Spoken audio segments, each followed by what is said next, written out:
మరి సేవా ప్రయాణం విషయంలో మరి చెన్నై ప్రాంతానికి వెళ్ళి తిరిగి రావడానికి అక్కడ కూడా ఒక స్థానిక సంఘములో దేవుని వాక్యం అందించడానికి దేవుడు కృపను అనుగ్రహించాడు. మరి నా ప్రయాణం అంతటిలో మీరు నా కొరకు మీరు ప్రార్థించారని నేను విశ్వసిస్తున్నాను. మీరు ప్రార్థన చేసినందుకు మీ అందరికీ మరొకసారి ప్రేమ వందనాలు తెలియజేస్తూ మరి మన వాక్య భాగముకు వెళ్ళిపోదాం. మన వాక్య ధ్యానం కొరకు యెహోషువ గ్రంథం 20వ అధ్యాయము, యెహోషువ గ్రంథం 20వ అధ్యాయము మొదటి 3 వచనాలు చదువుకోవాలని ఆలోచిస్తున్నాను. యెహోషువ గ్రంథం 3వ అధ్యాయము 20వ అధ్యాయము మొదటి 3 వచనాలు. మరియు యెహోవా యెహోషువకు సెలవిచ్చినదేమనగా, నీవు ఇశ్రాయేలుతో ఇట్లనుము, తెలియక పొరపాటున ఒకని చంపిన నరహంతకుడు పారిపోవుటకు నేను మోషే నోట మీతో పలికించిన ఆశ్రయపురములు మీరు ఏర్పరచుకొనవలెను. హత్య విషయమై ప్రతిహత్య చేయువాడు రాకపోవునట్లు అవి మీకు ఆశ్రయపురములగును. ప్రార్థన చేసుకుందాం ఆత్మ సహాయం కొరకు. మహాగణుడు పరిశుద్ధుడైన మా ప్రియ పరలోకపు తండ్రి, సర్వశక్తుడా, నీ పరిశుద్ధమైన నామం బట్టి వేలాది స్తోత్రములు. ఇంతవరకు ప్రభువా నిన్ను ఆరాధించడానికి నీ కృపను మీరు అనుగ్రహించారు, అందుబట్టి స్తోత్రములు ప్రభువా. నేను ఆత్మతో, సత్యముతో, భయముతో, భక్తితో వాక్యమును ఆధారము చేసుకుని నిన్ను ఆరాధించే కృపను మీరు అనుగ్రహించారు. కొద్దిసేపు ప్రభువా నీ వాక్యమును వినబోవడానికి మేము సిద్ధంగా ఉన్నాం ప్రభువా. నీ వర్తమానము మాతో అందించండి. నిలబడిన నేను బలహీనుని నీ సిలువలో మరుగు చేసుకొని చేరి వచ్చిన ప్రజలతో మాతో మీరు మాట్లాడి మీరే మహిమ ఘనత ప్రభావాలు కలిగించుకోమని ప్రభువైన యేసుక్రీస్తు నామమున ప్రార్థించి వేడుకుంటున్నాము తండ్రి, ఆమేన్. ప్రియ సహోదరి సోదరా, మనము చాలా దినముల నుంచి యెహోషువ గ్రంథం పైన ధ్యానము మనం చేస్తున్నాం. 19వ అధ్యాయం మనం చూసినప్పుడు 19వ అధ్యాయంలో యెహోషువ ఆ దేశమును స్వతంత్రించుకున్నాడు. యెహోషువ ఆ దేశమును పంచిపెట్టాడనే విషయాన్ని మనము ధ్యానించాము. మరొకసారి మనం చూస్తున్నప్పుడు 20వ అధ్యాయంలో మనకు ఆశ్రయపురములు మనకు కనిపిస్తాయి. ఈ ఆశ్రయపురముల గురించి చాలా వరకు మీకు వాక్యమును అందించానని నాకు గుర్తుంది.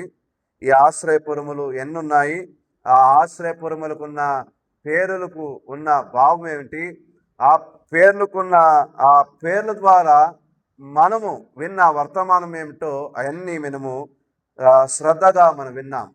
అయితే మరొకసారి ఆశ్రయపురములో దాగి ఉన్న మన ప్రభువైన యేసుక్రీస్తుని గురించి మనం విందాం. ఆశ్రయపురములు విన్నాము. ఆశ్రయపురములో ఉన్న ఆ ఒక పురముల పేరుల గురించి, భావాల గురించి కూడా వర్తమానం విన్నాం. అయితే ఆశ్రయపురములో దాగి ఉన్న మన ప్రభువైన యేసుక్రీస్తును మనము జ్ఞాపకము చేయుట ఎంతో విశేషమైంది. మొదటిగా మనం చూసినప్పుడు 3వ వచనంలో అన్నాడు, ఆశ్రయపురములు మీరు ఏర్పరచుకొనవలెను. అంటే ఎవరు ఇది చెప్పింది అంటే, నేను మోషేతో మీతో పలికించిన ఆశ్రయపురములు మీరు ఏర్పరచు. అంటే ఈ ఏర్పాటు ప్రభుదే. మొదటిగా ఈ ఏర్పాటు ఆశ్రయపురములు చేయాలనే ఉద్దేశం ఎవరిది? తండ్రి అయిన దేవునిది. ఆయన చెప్పాడు, ఏమన్నాడు? నేను మోషే నోటితో మీతో పలికించిన ఆశ్రయపురములు. అంటే మీరు ఏర్పాటు చేసుకోవాలి. అంటే దేవుని ఏర్పాటు ఎవరిది? ఆశ్రయపురములో దేవునిదే ఏర్పాటు. అంటే మనం దేవుని వాక్యం ఇంకా చూసినట్లయితే చూడండి, నిర్గమకాండం 21వ అధ్యాయము, నిర్గమకాండం 21వ అధ్యాయం 13వ వచనములో ఎవరు ఇది ప్రారంభించింది అని మనం చూస్తే, నిర్గమకాండం 21వ అధ్యాయము 13వ వచనం మనం చూసినప్పుడు అక్కడ ఇలా రాయించబడింది, అయితే వాడు చంపవలనని పొంచి ఉండకే దైవికముగా వాని చేత ఆ హత్య జరిగించినడలా వాడు పారిపోగల ఒక స్థలమును నీకు నిర్ణయించేదను. అంటే ఏర్పాటు చేసింది, నిర్ణయించింది ఎవరు? దేవుడు.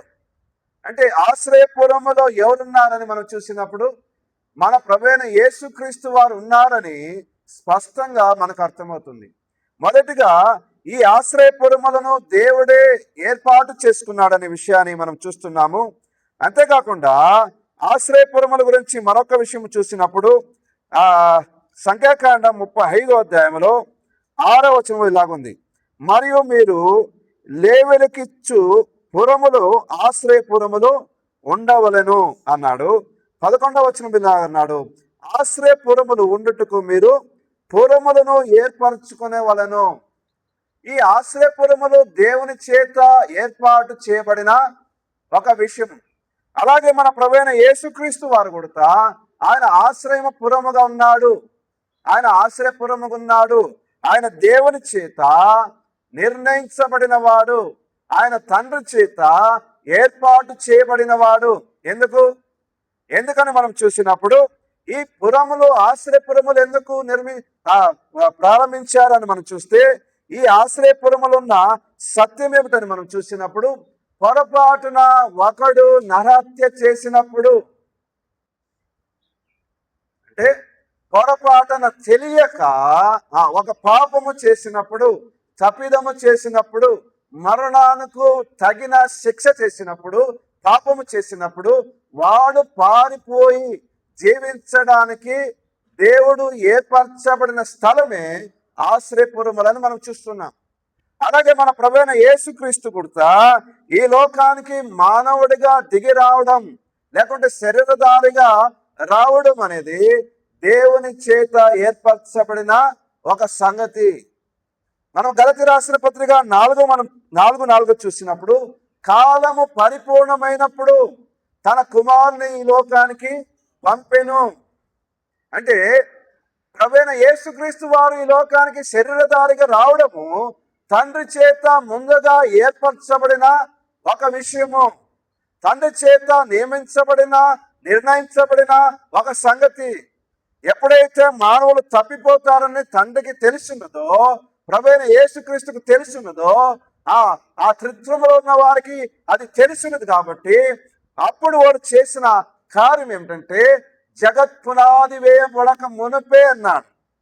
మనం ఇంకొక మాట చూసినప్పుడు పేతురు రాసిన పత్రిక 1వ అధ్యాయము 20-21 చూసినప్పుడు, జగత్ పునాది వేయబడక మునుపే మన కొరకు ఆయన శరీరధారిగా వచ్చుట ఆయన నిర్ణయించుకున్నాడు అనే విషయాన్ని మనం ధ్యానిస్తున్నాం.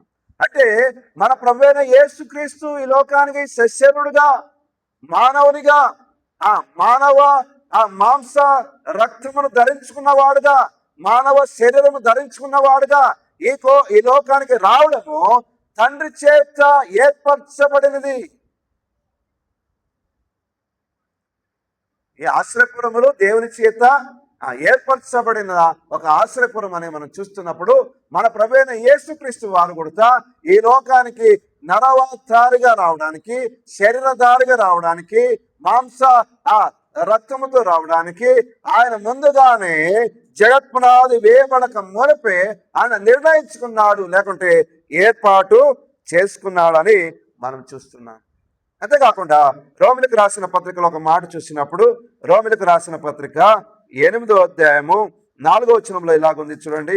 రోమిలకు రాసిన పత్రిక 8వ అధ్యాయం 4వ వచనంలో మధ్య భాగం నుంచి మనం చదువుకున్నప్పుడు, మన యందు ధర్మశాస్త్ర సంబంధమైన నీతి విధి నెరవేర్చబడవలనని పాప పరిహార నిమిత్తము దేవుడు తన సొంత కుమారుని పాప శరీర ఆకారముతో పంపి ఆయన శరీరమందు పాపముకు శిక్ష విధించెను.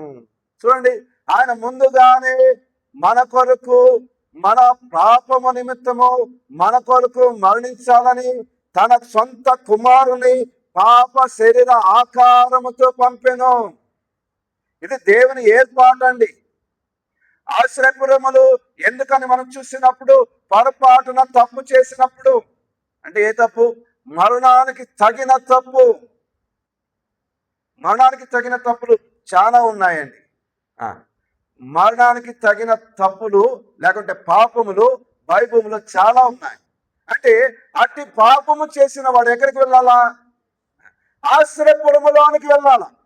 అంటే మన ప్రభువైన యేసుక్రీస్తు ఆయన ఒక ఆశ్రయపురముగా ఉన్నాడు. ఆయన తండ్రి చేత ఏర్పరచబడిన వాడు, తండ్రి చేత పంపబడిన వాడు, తండ్రి చేత ఆ శరీర ఆకారము ధరించిన వాడు. ఈ యొక్క మన ప్రభువైన యేసుక్రీస్తును అపోస్తల కార్యములు 2వ అధ్యాయమును మనం చూస్తున్నప్పుడు ఆయన ఏమి చేశాడని మనం చూస్తే 36వ వచనములో, మీరు సిలువ వేసిన ఈ యేసునే దేవుడు ప్రభుగాను క్రీస్తుగాను నియమించెను.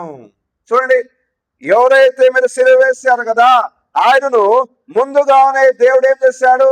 దేవుడుగాను ప్రభుగాను క్రీస్తుగాను మీ యందు నియమించెను. అంటే ఈ ఆశ్రయపురములో దాగి ఉన్న మన ప్రభువైన యేసుక్రీస్తును మనం చూస్తున్నాము. ఆయన ఆశ్రయపురముగా ఉన్నాడు.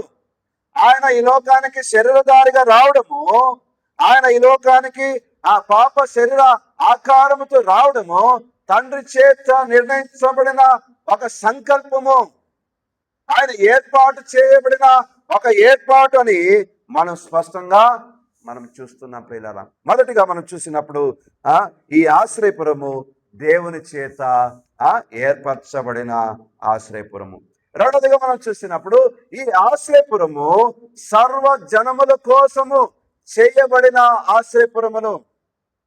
ఇక్కడ మనం చూసినప్పుడు 20వ అధ్యాయము 9వ వచనం మనం చూస్తే, పొరపాటున ఒకని చంపిన వాడు సమాజం ఎదుట నిలవక మునుపు అక్కడికి పారిపోయి హత్య విషయమై ప్రత్యహత్య చేయువాని చేత చంపబడక ఉండునట్లు ఇశ్రాయేలు అందరికీ వారి మధ్య నివసించు పరదేశులకు నియమించబడిన పురములు ఇవే. అక్కడ అంటున్నాడు ఇశ్రాయేలు అందరికీ, అంటే సర్వ జనములకు చేయబడిన ఆశ్రయపురము. ఇక్కడ ఏ వ్యత్యాసము లేదు ప్రియుల, ఇక్కడ ఏ వ్యత్యాసము లేదు. సర్వ జనాల కోసము చేయబడిన ఆశ్రయపురము. ఇక్కడ కులమతాలు అడ్డు రాదు, ఇక్కడ చిన్నవాడు పెద్దవాడని అడ్డు రాదు, ఇక్కడ గొప్పవాడు లేకుంటే ఈయన స్థితిలో ఉన్నవాడని ఏ అభ్యంతరము లేకుండా సర్వ జనాంగానికి నిర్మించబడిన ఆశ్రయపురములుగా ఇవి ఉన్నాయి. ఈ మాట మనం చూస్తున్నప్పుడు సంఖ్యాకాండం 35వ అధ్యాయంలో ఒక మాట రాయబడింది. సంఖ్యాకాండం 35వ అధ్యాయము, సంఖ్యాకాండం 35వ అధ్యాయంలో 13వ 14వ వచనం మనం చదువుకున్నప్పుడు, మీరు ఇయ్యవలసిన ఆ పురములు 6 ఆశ్రయపురములు ఉండెను. వాటిలో యోర్దాను యువతల 3 పురములు ఇయ్యవలను, కానాను దేశములో 3 పురములు ఇయ్యవలను. అవి మీకు ఆశ్రయపురములుగా ఉండెను. 3 ఆశ్రయపురములు యోర్దాను అవతలు ఉన్నాయి, 3 ఆశ్రయపురములు కానాను అంటే యోర్దాను యువతలు ఉన్న 3 ఆశ్రయపురములు మనం చూస్తున్నాం. అంటే ఇక్కడ యెహూద్యుడు అని కానీ, లేకుంటే ఇశ్రాయేలు వాడు కానీ, లేకుంటే ఇక్కడ అన్యుడు అని కాదు కానీ, ఇద్దరుకు ప్రభు ఏం చేశాడు? ఒక మార్గమును ఆయన ఏర్పాటు చేశాడు. ఇద్దరుకు ఆయన ఏం చేశాడు? సర్వ జనానికి విమోచన కలుగు చేశాడు. ప్రతి ఒక్కరూ రక్షించబడని తలంపు కలిగిన వాడు ఉన్నాడు. ప్రతి ఒక్కరూ రక్షించబడి ప్రభు రాజ్యంలో చేరుకోవాలని ఆలోచన ద్వారా ఆశ్రయపురములు చేశాడు. దానిలో యోర్దాను అవతల కొన్ని ఉన్నాయి, యోర్దాను యువతల కొన్ని ఉన్నాయి. అంటే రెండుగా ఆయన చేశాడు. అంటే సంఘం అంటే ఏమిటి అని మనం చూసినప్పుడు, సంఘం అన్నప్పుడు యువతులు ఉన్నారు, అలాగే అన్యులతో చేయబడిన సంఘమే అది సంఘముగా నియమించబడింది. ఆ రోజు పేతురు ఆ ఒక పంచశతమ దినమున ఆయన ప్రసంగించినప్పుడు, లేకపోతే ఉపదేశించినప్పుడు, లేకపోతే సువార్త ప్రకటించినప్పుడు అక్కడ అనేకులు ప్రభును కనుగొన్నారు.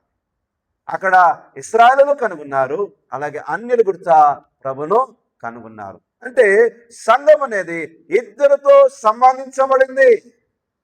ఇక్కడ అన్యులు ఉన్నారు, ఇక్కడ యూదులు కూడా ఉన్నారు.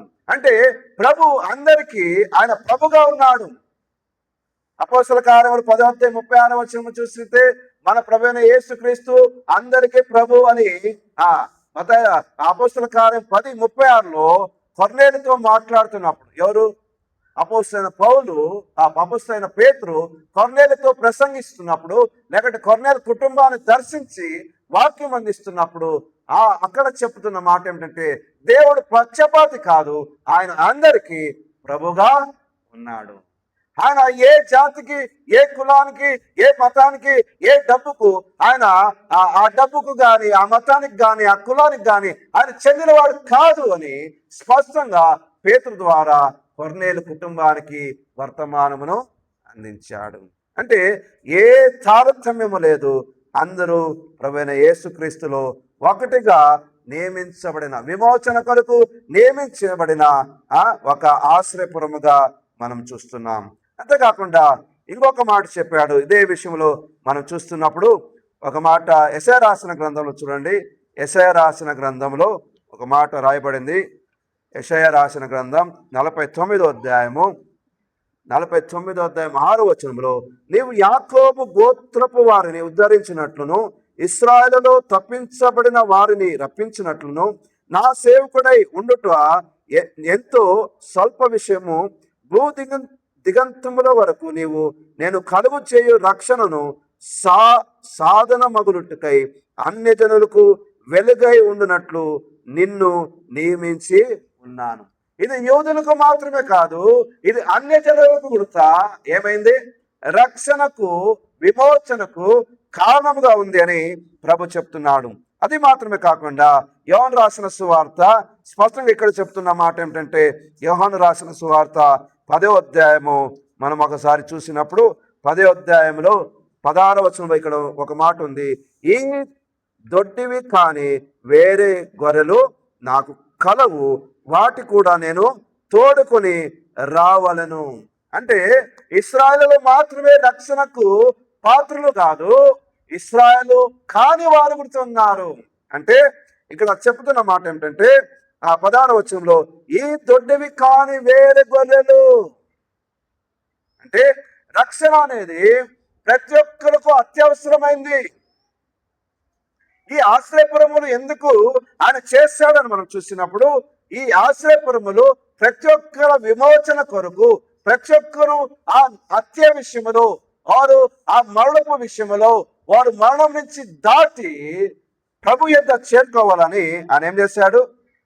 ఆయన మనలను వారితో పాటు సమానులుగా ఎంచాడు. ఇదే మాట ఎఫెసీయులకు రాసిన పత్రికలో మనం చూసినప్పుడు 3:6లో ఒక మాట చెప్పబడింది. మనం ఎవరు అని మనం చూసినప్పుడు 3:6లో ఉంది, ఈ మర్మమేమనగా అన్యజనులు సువార్త వలన క్రీస్తేసునందు యూదులతో పాటు సమాన వారసులు. చూడండి, యూదులతో పాటు అన్యులు సమాన వారసులు. ఎక్కడ? ఆ శిలువలో ఆయన చేసిన త్యాగము ద్వారా ఎవరైతే ప్రభువైన యేసుక్రీస్తును విశ్వసించారో అక్కడ యూదులతో పాటు సమాన ఆ వారసత్వమును యేసుక్రీస్తును వాళ్ళు పొందుకున్నారు. రక్షణ అనేది అందరికీ అత్యవసరము. వ్యక్తిగతంగా రక్షణ అవసరమండి. ఒక బ్రదర్ చెప్తున్నాడు, నిన్న ఒక కూడికి వెళ్ళినప్పుడు ఒక సేవకుడు చెప్తున్న మాట, క్రైస్తవులకు తండ్రికి పిల్లలు ఉన్నారు కానీ మనుమలు లేరు అన్న. మనమందు క్రీస్తు యేసునందు దేవునికి పిల్లలు మాత్రమే, ఆయనకి మనమ సంతానం లేదు. అంటే వారు కూడా రక్షణలోనికి రావాలంటే వారు ప్రభువైన యేసుక్రీస్తును స్వంత రక్షకునిగా ఎవరైతే కనుగొంటారో వారు కూడా దేవునికి కుమారులు మాత్రమే అవుతారు, కుమార్తెలు మాత్రమే అవుతారు, మనములుగా కారు. అంటే ఈ మాటలున్న భావం ఏంటంటే ప్రతి ఒక్కరికి చిన్నవారు కానీ పెద్దవాళ్ళు కానీ వారికి రక్షణ అనేది అత్యవసరంగా ఉంది. వ్యక్తిగతమైన రక్షణ కావాలా? చాలా మంది రక్షించబడిన వారు కూడా రక్షణకు దూరంగా జీవిస్తున్నారు. దయచేసి దేవుడు చెప్తున్న మాట, ఎందుకు ఆశ్రయపురములు నిర్మించారంటే పొరపాటున చేసిన తప్పిదము బట్టి అక్కడ వారు దాచుకోవడానికి, అక్కడ జీవించడానికి, అక్కడ బ్రతకడానికి, అక్కడ వారి జీవితము గడపడానికి, ఆ ప్రత్యర్థి చేస్తున్న వాడు చనిపోయేంత వరకు అక్కడే వారు నివసించవలను అని ఆశ్రయపురములో ఆయన చేశారు. మన ప్రభువైన యేసుక్రీస్తు గారు కూడా మనము చనిపోయిన వారమే, మనము సావడానికి సిద్ధంగా ఉన్న వారము. మన విషయంలో ఏం చెప్తుంది? రోమిలకు రాసిన పత్రిక 6:23 మనం చూసినప్పుడు మనమందరం పాపం చేశాం కాబట్టి పాపానికి శిక్ష అది మరణం అన్నాడు. రోమా 3:23 చూస్తే అందరూ పాపము చేసి దేవుడు అనుగ్రహించ మహిమను పొందలేకపోయి ఉన్నామన్నాడు. అంటే మనమందరము దేవుని ఉగ్రతకు పాత్రులుగా ఉన్నప్పుడు మన ప్రభువైన యేసుక్రీస్తు వారు ఆయన శరీరధారికి వచ్చి మన యావ శిక్షను ఆయన భరించాడు. ఆయన మనకు బదులుగా ప్రత్యక్ష చేయడానికి బదులుగా ఆయన మరణించాడని, ఆయన సర్వజనానికి విమోచన కలుగు చేశాడని ఈ ఆశ్రయపురములో మనం చూస్తున్న సంగతి ప్రియులారా. అంతేకాకుండా ఈ ఆశ్రయపురములు ఎవరి కొరకు చేసింది అని మనం చూసినప్పుడు చూడండి, ఇక్కడే ఉంది. ఆశ్రయపురములు ఎవరి కొరకు చేశారు? 3వ వచనములో, యెహోషువ గ్రంథం 20:3 చూసినప్పుడు మధ్య భాగంలో, పొరపాటున ఒకన చంపిన నరాంతకుడు పారిపోవుటకు నేను మోసే నోట మీతో పలికించిన ఆశ్రయపురములు మీరు ఏర్పరచుకునేవలను. హత్య విషయమై ప్రత్యత్య చేయవాడు రాకపోనట్లు అవి మీకు ఆశ్రయపురములుగా అగును అన్నాడు. అంటే ఇది నరాంతకుల కొరకే చేయబడిన ఒక ప్రదేశము. ఇది నరహంతకుల కొరకే చేయబడిన ఒక స్థలము. ఈరోజు మనం ఉడతా నరహత్య చేశామని దేవుని వాక్యం స్పష్టంగా చెప్తుంది. ఎక్కడ చూడండి ఒక మాట, మొదటి యోహాను పత్రిక, యోహాను మొదటి పత్రిక 3వ అధ్యాయం 13 నుంచి మనం చదువుకున్నప్పుడు, సహోదరా లోకము మిమ్మల్ని ద్వేషించినడులా ఆశ్చర్యపడుకుడి, మనము సహోదరులము ప్రేమించుచున్నాము గనక మరణములో నుండి జీవములోనికి దాటున్నామని ఎరుగుదుము. ప్రేమ లేనివాడు వాడు మరణమందు నిలిచి ఉన్నాడు. తన సహోదరుని ద్వేషించేవాడు నరహంతకుడని స్పష్టంగా తెలియపరచబడింది. ఎవరండి? తన సహోదరుని ద్వేషించేవాడు, ఎవరు? వాడు నరహంతకులు. ఈరోజు ప్రేమ లేని స్థితిలో మనం జీవిస్తున్నాం. ఒక నాటకీయమైన జీవితం. ప్రేమ ఉన్నట్టుగా కనపరుస్తున్నాం, బయట ఒక మాట, లోపల ఒక మాట. మనుషులు ఉన్నప్పుడు ఒక మాట, మనుషులు లేనప్పుడు ఒక మాట. నువ్వు ఎక్కడ నీ సహోదరుని గురించి మరుగ్గా మాట్లాడినా, లేకుంటే నేరుగా మాట్లాడినా, నువ్వు సహోదరుని ద్వేషించినడలా నువ్వు నరహంతకుడివే. అర్థమవుతుందా? నేను నేరుగా అనలేదు, పక్కనన్నా దేవుడు విన్నాడు, నేరుగన్నా దేవుడు విన్నాడు, ఇక సహోదరుతో అన్నా దేవుడు విన్నాడు. ఎప్పుడు మనము మన సహోదరులను ప్రేమించలేని స్థితిలో ఉంటామో, ద్వేషిస్తుంటామో, అప్పుడు మనము నరహంతకుడని దేవుని వాక్యము స్పష్టంగా చెప్పబడింది. అందుకే మనం చూసినడల 15వ వచనములో, తన సహోదరుని ద్వేషించేవాడు నరహంతకుడు. ఏ నరహంతకుని యందు నిత్య జీవం ఉండదని మీరు ఎరుగుదురు. ఆయన మన నిమిత్తము తన ప్రాణం పెట్టును కనుక దీనివల్ల ప్రేమ ఎట్టిదో తెలుసుకొనుచున్నాము. మనము కూడా సహోదరుల నిమిత్తము మన ప్రాణములు పెట్ట బద్ధులై ఉన్నాము. సహోదరులారా వింటున్నారా? ఈ ఆశ్రయపురములు ఎందుకు చేశాడు అని మనం చూస్తే, నరహంతకుడు పారిపోవడానికి. తప్పిదములు అన్ని చేస్తారన్న, అందరూ చేస్తారు తప్పిదములు కదా. పెద్దలు చేస్తారు, సేవకులు చేస్తారు, సేవకుల పిల్లలు చేస్తారు, విశ్వాసులు కూడా చేస్తారు. తప్పిదము చెయ్యని వాడు ఎవరున్నారు? ఇదే యోహాను పత్రికలు అన్నాడు, 1వ అధ్యాయము 19వ వచనములు, మనం పాపములు 7వ వచనం మనం చూస్తే, అప్పుడు ఆయన కుమారుడైన యేసుక్రీస్తు రక్తము ప్రతి పాపము నుండి మనం పవిత్రులుగా చేయను.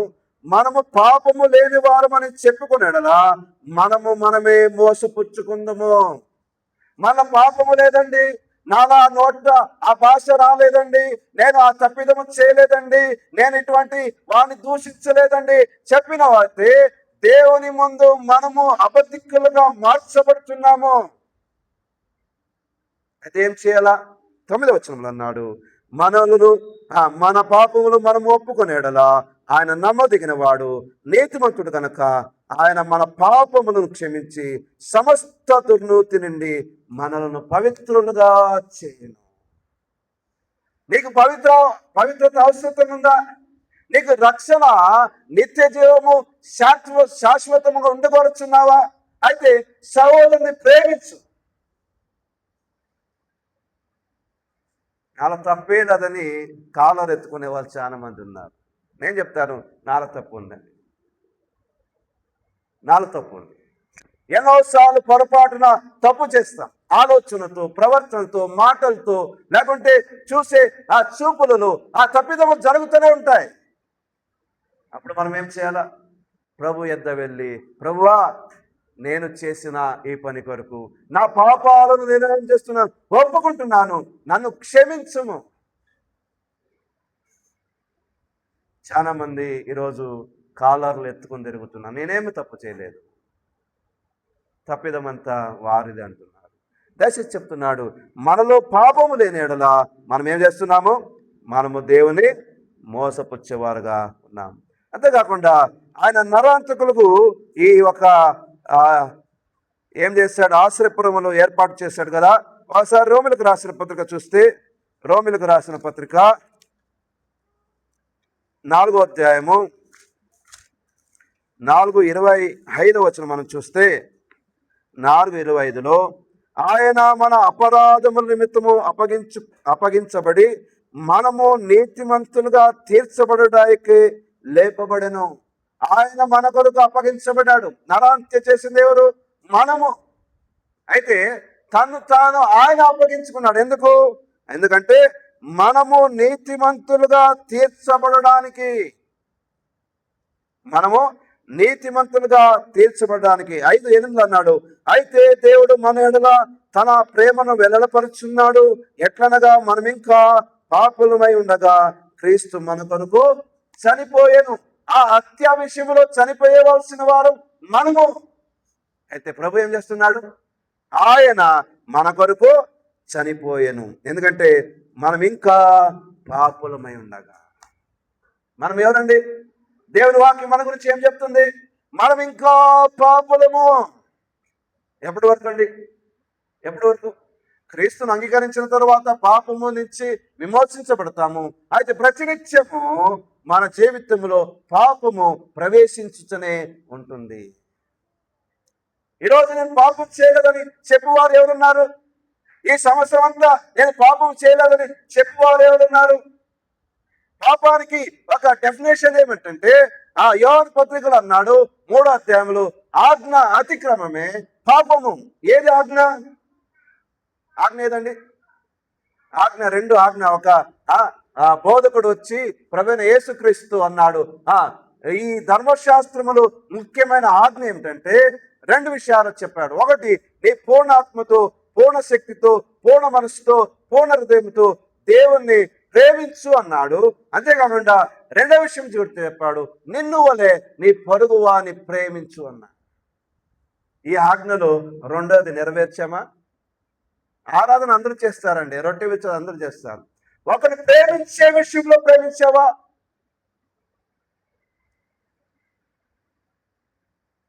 అందరూ ఆరాధకులే. ప్రేమ లేని ఆరాధన. దేవుడు చెప్తున్నాడు ప్రేమించు అంటున్నాడు. అంటే ఆజ్ఞ అతిక్రమమే పాపము. ఆజ్ఞ 2 ఆజ్ఞలు చెప్పాడు కొత్త నిబంధనలు. ఒకటి, నిన్ను వలె నీ పొరుగువాని ప్రేమించు. దీనిలో ధర్మశాస్త్రం అంతా ఇమ్మడిగా ఉంది అని గలతీ రాసిన పత్రిక 5వ అధ్యాయము 12 నుంచి మనం చదువుకుంటే అక్కడ రాయబడింది. గలతీ సంఘానికి కూడా చెప్తున్నాడు, మీరు ప్రేమించుడి, నిన్ను వలె నీ ఆ పొరుగువాని ప్రేమించుడిలో ధర్మశాస్త్రం అంతా ఇమ్మడిగా ఉంది. ఇంకా 9 ఆజ్ఞలు మీరు నెరవేర్చకపోయినా మొదటిగా నిన్ను వలని సో నీ పొరుగు వాడిని ప్రేమించు. ఆజ్ఞ అతిక్రమే పాపమే కదా. ఈరోజు ఎంతమంది ఆజ్ఞను అతిక్రమించి పాపం చేస్తున్నారు ఏంటి? ఎంతమంది? లెక్క లేనంత మంది ఉన్నారు. ఒక్కొక్క ఆలోచన మనం చూసినప్పుడు, ఒక్కొక్క పనులు చూసినప్పుడు, ఒక్కొక్క తలంపులు చూసినప్పుడు లెక్క లేనంత పాపము మనలో జరిగి ఉంది. అందుకే ఆజ్ఞ అతిక్రమమే పాపం అన్నాడు. అంతేకాకుండా లూకా రాసిన సువార్త 23వ అధ్యాయము 43వ వచనం మనం చదువుకుంటే, అందుకాయన 23:43 అందుకాయన వానితో, నేడు నీవు నాతో కూడా పరదేశంలో ఉందని నిశ్చయముగా నీతో చెప్పుచున్నాను. ఏం చేస్తున్నాడు ఇక్కడ? ఒక దొంగని కొడుతా సిలువలో ఏం చేస్తున్నాడు? ప్రభు ప్రేమిస్తున్నాడు. అంటే హత్యకు లేకుంటే మరణానికి తగిన వాడే ఎవరు? కలువరి సిలువలో వేయబడిన ఇద్దరు దొంగలు ఎవరెవరు? హత్యకు తగిన మనుషులు, లేకుంటే మరణానికి తగిన మనుషులు. అట్టి వారిని కూడా ప్రభువైన యేసుక్రీస్తు ఏం చేస్తున్నాడు? ఆయన క్షమిస్తున్నాడు. అంటే ఆ హత్య బదులుగా తాను ఆ స్థానమును వహించాడు. ఆ మరణానికి బదులుగా మరణ స్థానమును, మన మరణము స్థానమును ఆయన వహించాడు. ఈరోజు మనం ఏం చేస్తున్నాము? అది నరహంతకుల కొరకు ఏర్పాటు చేయబడిన ఒక ఆశ్రయపురం. 4వదిగా మనం చూసినప్పుడు అక్కడ 2వ వచనంలో ఉంటుంది చూడండి. నీవు ఇశ్రాయేలు తిట్టనము తెలియక పొరపాటున ఒకరిని చంపిన నరహంతకుని పారిపోవుటకు అన్నాడు. ఇది పారిపోవుటకు సమీపముగా ఉండు స్థలము. ఈ ఆశ్రయపురము పారిపోవడానికి సమీపముగా ఉన్న స్థలము. పారిపోకుండా ఏం చేస్తాడండి? హత్య జరిగిన తర్వాత హత్య పొందిన సంబంధికులు ఏం చేస్తారు? ఊరికి ఏడుస్తారండి, ప్రత్యర్థి చేస్తారు. అందుకే పారిపోవడానికి సమీపముగా ఉన్న ఒక స్థలమును ఆయన సిద్ధం చేశాడు. ఒకసారి ద్వితీయోపదేశకాండం 19వ అధ్యాయం చదవండి. ద్వితీయోపదేశకాండం 19వ అధ్యాయము 6వ వచనంలో ఒక మాట చదివితే, 19:6లో చూసినప్పుడు, అయితే హత్య విషయములో ప్రత్యర్థ చేయవాని మనసు కోపముతో మండుచుండగా మార్గము దూరమైనందున వాడు నరహంతకుని తరిమి వాని కలుసుకుని వాని జావగొట్టకుండునట్లు ఆ నరహంతకుడు పారిపోయి ఆ ఆశ్రయపురములో ఒకదాని యందు దొచ్చి బ్రతుకును. అంటే ప్రభు చెప్తున్న మాట ఏమిటి? పారిపోవడానికి సమీపంగా ఉన్న స్థలం ఏది? ఆశ్రయపురం. ఈరోజు చాలాసార్లు మనం పారిపోతాం. అసలు మనం పారిపోయే స్థలం నుంచి పారిపోము, వేరే విషయంలో పారిపోతాం. తిమోతికి ఏం చెప్పాడు? తిమోతికి రాసిన పత్రికలో, నీ యవన ఆశ నుంచి నువ్వేం చేయాలా? పారిపో అన్నాడు. మనం యవన ఆశలలో మునిగిపోయాం.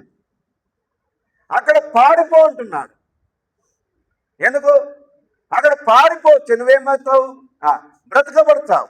అయితే చాలాసార్లు మనం పారిపోకుండా ఏం చేస్తాం? అక్కడే ఉంటాం. అయితే మన ప్రభువైన యేసుక్రీస్తు వారు ఇది పారిపోటుకు సమీపంగా ఉన్న స్థలం అని చూసినప్పుడు, మన ప్రభువైన యేసుక్రీస్తు వారు కూడా ఆయన సమీపముగా ఉన్నవాడు. ఎక్కడ చూస్తున్నాము? మనం చూస్తే ఒకసారి చూడండి, ప్రకటన గ్రంథం ఎంత సమీపంలో ఉన్నాడు. 3వ అధ్యాయం 20వ వచనం చదువుతాం. ఇదిగో నేను తలుపుల యొద్ద నిలబడి తట్టుచున్నాను. ఎవడైనా నా స్వరం విని తలుపు తీసినలా నేను అతనిదికి వచ్చి అతనితో నేనును నాతో కూడా అతడు భోజనము చేయుదుము. ఒక పాపి విషయంలో ప్రభు చెప్తున్న మాట ఏమి? ఒక పాపి మరణానికి తగినవాడు. అయితే మన ప్రభు అయిన యేసుక్రీస్తు వారు ఎక్కడున్నారు? చాలా సమీపంగా ఉన్నాడు. ఎక్కడ? ఎంత సమీపం అండి? ఎంత సమీపము?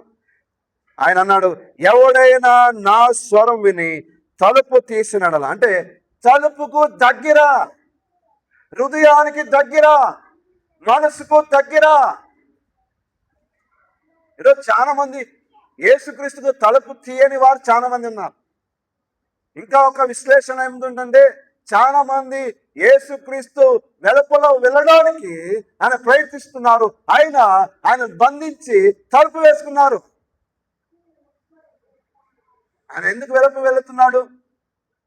ఎప్పుడైతే ఆయన సన్నిధిలో అక్రమం జరుగుతుంటుందో, ఎప్పుడైతే పాప విషయంలో అక్కడ జరుగుతుంటుందో, ఆయన ఆ సంఘములో, ఆ హృదయములో, ఆ కుటుంబంలో ఎన్నడూ ఉండడండి.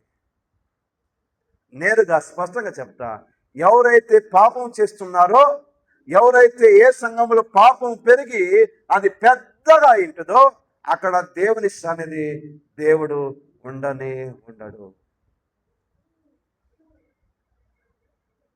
చాలా మంది అలాగే చేసుకున్నది. పాపం బాగా చేస్తారు, పొరపాట్లు బాగా చేస్తారు. ప్రభు ఉండాలంటారు. ప్రభు ఉంటాడా? అసలు ప్రభు ఉండడండి. ఎందుకు? నేను హృదయ విషయంలో పాపం చేసిన, కుటుంబంగా పాపము చేసిన, సంఘముగా పాపమును ప్రోత్సహించిన, అక్కడ దేవుని సన్నిధి ఉండదు. అయితే దేవుడు ఏస్తున్నాడు, ఈ పొరపాటున పారిపోయే వారికి సమీపంగా ఆశ్రయపురములో నియమించి తిని అని మనం చూస్తున్నప్పుడు, ఆ సమీపంగా ఎటువంటి సమీపంలో ఉన్నాడు దేవుడు? మన ప్రభువైన యేసుక్రీస్తు ఎంత సమీపంలో ఉన్నాడు? తలుపు తీయనంత దగ్గరగా ఉన్నాడు. అంటే ఇంకొక భాషలో హృదయముకు దగ్గరగా ఉన్నాడు, మనసుకు దగ్గరగా ఉన్నాడు. అంత సమీపంలో ఉన్న దేవుని మనం చూస్తున్నాం. ఒక మాట కీర్తనలు ఒక మాట 85వ కీర్తన,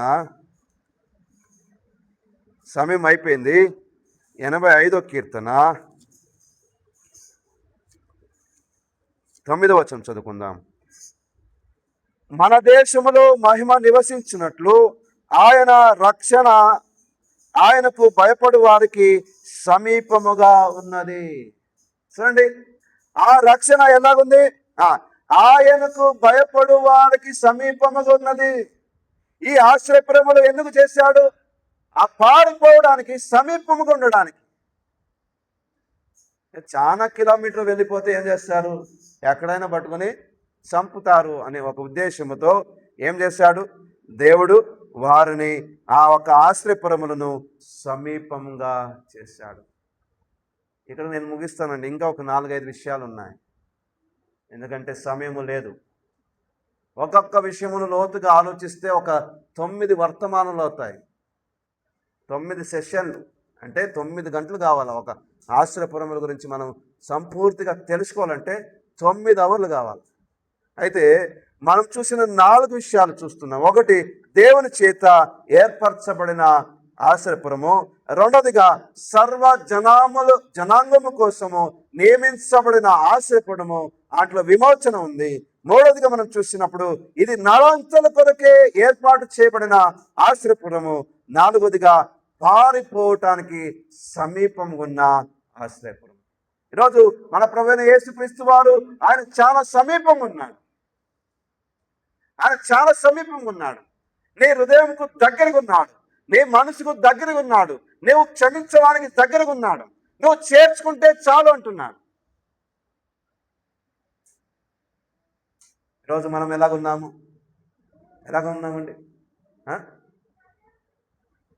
ఇంకా 3 విషయాలు ఏమిటంటే, అది చెప్పి నేను ముగిస్తాను, అయితే అది అందించును. కానీ ఆ విషయాలు ఏమిటంటే, అది దేశముకు పవిత్రత కొరకు ఏర్పాటు చేయబడిన ఒక ఆశ్రయపురము. అంతేకాకుండా అది మేలు కొరకు చేయబడిన ఆశ్రయపురము, అది ప్రతిష్ఠించబడిన ఆశ్రయపురం. 7 విషయాలు. ఒకటి, ఆశ్రయపురము దేవుడే నియమించాడు. రెండవదిగా ఆశ్రయపురము ద్వారా విమోచన కలుగు చేశాడు. మూడవదిగా ఆశ్రయపురము నరాంతకులకే చేశాడు. నాలుగవదిగా పారిపోవడానికి సమీపంగా ఉండడానికి చేశాడు. ఐదవదిగా ఆ దేశం పవిత్రతగా ఉండడానికి చేశాడు. ఆరవదిగా అది మనం మేలు కొరకే చేశాడు. ఏడవదిగా అది ప్రతిష్ఠించబడినట్టుగా చేశాడు. ప్రియ సహోదరి సహోదరా, మనము ప్రభువైన యేసుక్రీస్తు అనే ఆశ్రయపురములో మనం ఉన్నామా? మనము కూడా ఆయన ఏర్పాటు చేసుకున్న వారమే. ఎఫెసీ రాసిన పత్రిక 1 అధ్యాయం 3-4 వచనం చూసినప్పుడు, జగత్పునాది వేయబడక మునుపే క్రీస్తులో మిమ్మల్ని ఏర్పాటు చేసుకున్నానన్నాడు. యోహాను సువార్త 15వ అధ్యాయం 16వ వచనంలో, మీరు నన్ను ఎన్నుకొనలేదు కానీ నేనే మిమ్మల్ని ఏర్పాటు చేసుకున్నాను. ఇంకా ప్రకటన గ్రంథం 13వ అధ్యాయం 9వ వచనం చూసినప్పుడు, జగత్పునాది వేయబడక మునిపే వధించబడిన గొర్రెపిల్లను అక్కడ మనం చూస్తున్నాము. ఆయన రక్షణ, ఆయన నిత్య జీవము, ఆయన రక్షణ ప్రణాళిక మొదటిగానే ఆయన ముందుగా నిర్ణయించుకున్నాడు. ఈరోజు రక్షించబడిన మనము దేవునికి సమీపం ఉన్నామా? అయితే దేవుని విశ్వసిస్తాం, దేవుని ఆజ్ఞకు లోబడదాం, ఒకరినొకరు ప్రేమిస్తాం, సంఘ నియమ కూడికలకు చేరి వద్దాం, అక్కడ ప్రభు సాన్నిధ్యం పొందుదాం, అక్కడ ప్రభు ద్వారా ఆశీర్వదించబడదాం, అక్కడ ప్రభు కొరకు మహిమకరంగా జీవించులాగన దేవుడు తానే సహాయం చేయను గాక. ఈ మాటలు మన కొరకు దీవించను గాక. ఒక నిమిషం ప్రార్థన చేసి కూడికను ముగించుకుందాం. ఒకరందరూ తలలోంచండి. ఒక నిమిషము మనం ప్రార్థన చేసుకుని